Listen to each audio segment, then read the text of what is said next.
नमस्कार दोस्तों, आज हम आपको बैसाख मास महत्तम का चौथा अध्याय सुनाने जा रहे हैं। प्रतिदिन इनका पाठ करने से सुख सौभाग्य में वृद्धि होती है। तो चलिए महत्तम शुरू करते हैं।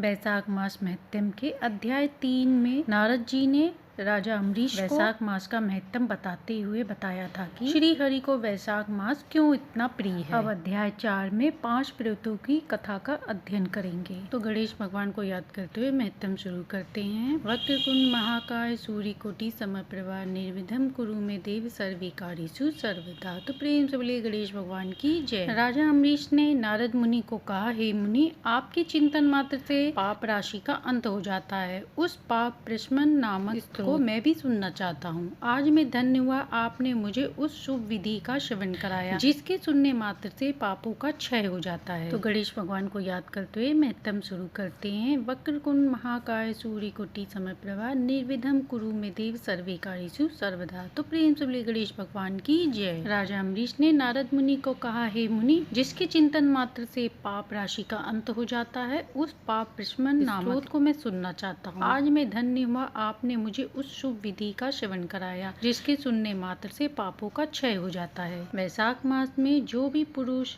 भगवान केशव के कल्याणमय नामों का कीर्तन करता है, उसी को मैं संसार में सबसे बड़ा पुण्य मानता हूँ। जो लोग माधव मास में भगवान मधुसूदन के नामों का स्मरण करते हैं, वे धन्य हैं। यदि आप उचित समझे तो मुझे पुनः माधव मास की पवित्र कथा सुनाएं। सूत जी कहते हैं, श्रेष्ठ हरि भक्त अम्बरीश का वचन सुनकर नारद जी बड़े प्रसन्न हुए। यद्यपि वे वैशाख स्नान के लिए जाने को अधीर थे, तथापि सत्संग में आनंद आने के कारण वह वहीं रुक गए और फिर नारद जी से कहा, राजन, मुझे ऐसा जान पड़ता है कि यदि दो व्यक्तियों में परस्पर भगवत कथा संबंधी रस वार्तालाप छिड़ जाए तो वह अत्यंत विशुद्ध अंतःकरण को शुद्ध करने वाला होता है। आज तुम्हारे साथ जो माधव मास के महत्व की चर्चा चल रही है, यह वैशाख स्नान की अपेक्षा अधिक पुण्य प्रदान करने वाली है, क्योंकि माधव मास के देव भगवान विष्णु हैं, जिसका जीवन धर्म के लिए और धर्म भगवान की प्रसन्नता के लिए तथा जो रातों दिन पुण्योर्जन में लगा रहता है, उसी को इस पृथ्वी पर मैं मानता हूँ। राजन, अब मैं वैशाख स्नान से होने वाले पुण्य फल का संक्षेप वर्णन करता हूँ।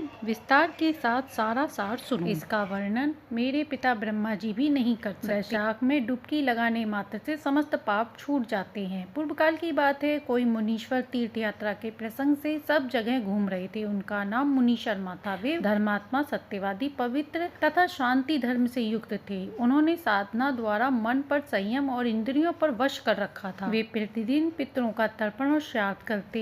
उन्हें वेदों और स्मृतियों के संपूर्ण ज्ञान था। वे मधुर वाणी से बोलते और भगवान का पूजन करते थे। वैष्णवों के साथ ही उनका समय व्यतीत होता। वे तीनों काल में ज्ञाता, मुनि, दयालु, अत्यंत तेजस्वी, तत्वज्ञानी और ब्राह्मण भक्त थे। वैशाख का महीना था। स्नान के लिए वे नर्मदा के किनारे जा रहे थे। उसी समय उन्होंने अपने सामने 5 पुरुषों को देखा जो भारी दुर्गति में फंसे थे। वे अभी अभी एक दूसरे से मिले थे। उनके शरीर का रंग काला था। वे एक बरगद की छाया में बैठे थे और पापों के कारण चिंतन होकर चारों ओर देख रहे थे। उन्हें देखकर मुनि बड़े आश्चर्य में पड़े और सोचने लगे, भयानक वन में मनुष्य कहाँ से आए हैं। मुनि शर्मा सोचने लगे कि इनकी हालत बड़ी दयनीय है, पर इनका आकार बड़ा भयंकर है। ये पाप भागी चोर तो नहीं है। मुनि शर्मा जो ही इस पर विचार करने लगे, उसी समय 5 पुरुष उनके पास आए और हाथ जोड़कर मुनि शर्मा से बोले, हे विप्रवर, हमें आप कल्याणमय पुरुष जान पड़ते हैं। हम दुखी हैं, अपना दुख विचार करके आपको बताना चाहते हैं। हे मुनि, आप कृपया करके हमारी कथा को सुने। साधु पुरुष अपनी दृष्टि मात्र से पीड़ितों की हर पीड़ा हर लेते हैं। इतना कहकर उनमें से एक ने सबका परिचय देना प्रारंभ किया।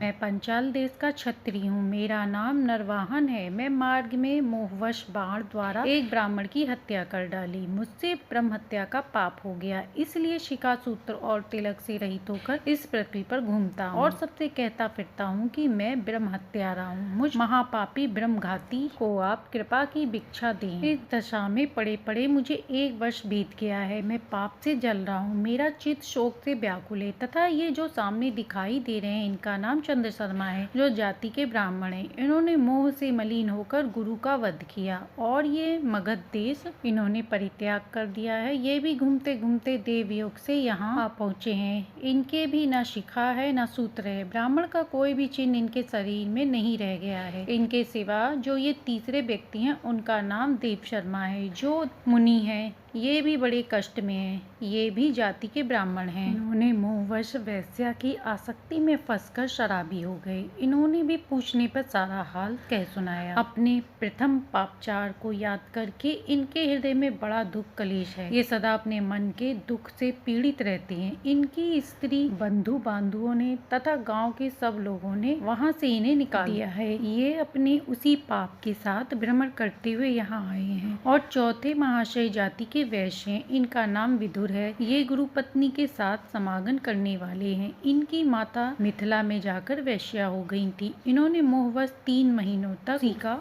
उपभोग किया, परंतु जब असली बात का पता लगा तो बहुत दुखी होकर पृथ्वी पर विचरण करते हुए यहाँ आ पहुँचे। हम में से ये 5वें दिखाई दे रहे हैं। ये भी वैश्य हैं। इनका नाम नंद है। ये पापियों का संसर्ग करने वाले महापापी हैं। इन्होंने प्रतिदिन धन के लालच में पड़कर बहुत चोरी की है। इसी कारण इन्हें सुजनों ने निकाल दिया है। ये भी दैव योग से खिन्न होकर यहाँ आ पहुँचे हैं। इस प्रकार हम 5 पापी एक स्थान पर जुट गए हैं। हम सबके सब दुखों से घिरे हुए हैं। अनेकों तीर्थों में घूम आए, मगर हमारा घोर पातक मिटा ही नहीं। आपके तेज को देखकर हम लोगों का मन प्रसन्न हो गया है। आप जैसे साधु के पुण्य दर्शन से हमारे पातकों के अंत होने की सूचना मिल रही है। हे स्वामी, कोई ऐसा उपाय बताएं जिससे हम लोगों के पापों का नाश हो जाए। हे प्रभु, आप देवों के ज्ञाता और परम दयालु जान पड़ते हैं। आपसे हमें अपने उद्धार की बड़ी उम्मीद है। मुनि शर्मा ने कहा, तुम लोगों ने अज्ञानवश पाप किया, किंतु इसके लिए तुम्हारे हृदय में खेद है तथा तुम सबके सब सच बोल रहे हो। इस कारण तुम्हारे ऊपर कृपा करना मेरा कर्तव्य है। मेरी बात सुनो। पूर्व काल में एक समय जब मुनियों का समूह एकत्रित हुआ था, उस समय मैंने महर्षि अंगरा के मुख से जो सुना था वही वेद शास्त्रों में देखा।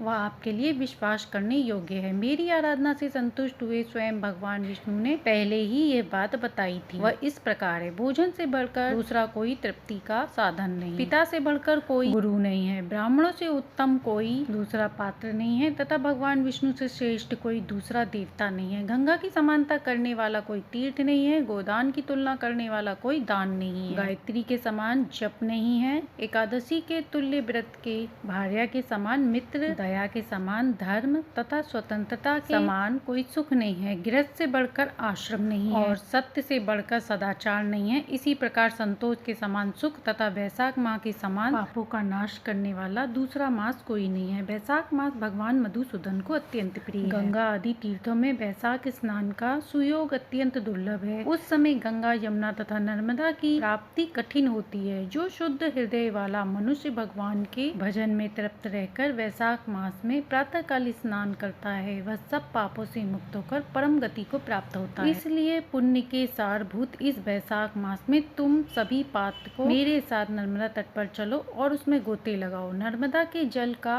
मुनि लोग भी सेवन करते हैं। वह समस्त पापों के भय का नाश करने वाली है, भय का नाश करने वाले हैं। मुनि इस प्रकार कहने पर सब पापी उनके साथ पुण्य प्रदान करने वाली नर्मदा की प्रशंसा करते हुए उनके तट पर पहुंच गए। किनारे पहुंचकर ब्राह्मण श्रेष्ठ मुनि शर्मा का प्रसन्न हो गया। उन्होंने वेदोक्त विधि के अनुसार नर्मदा के जल में प्रातः स्नान किया। 5 पापियों ने भी मुनि शर्मा के कहने पर जो ही नर्मदा में डुबकी लगाई, त्यों ही उनके शरीर का रंग बदल गया। वे तत्काल सुवर्णा के समान कांतिक हो गए। फिर मुनि शर्मा ने सब लोगों के सामने उन्हें पाप प्रशमन नामक स्तोत्र सुनाया। तो इस प्रकार वैशाख मास महत्तम 3 और 4 अध्याय समाप्त हुआ। वैशाख मास में पाप प्रशमन स्तोत्र का पाठ करने से पापों का नाश होता है। महत्तम अच्छा लगा हो तो लाइक एंड सब्सक्राइब करें।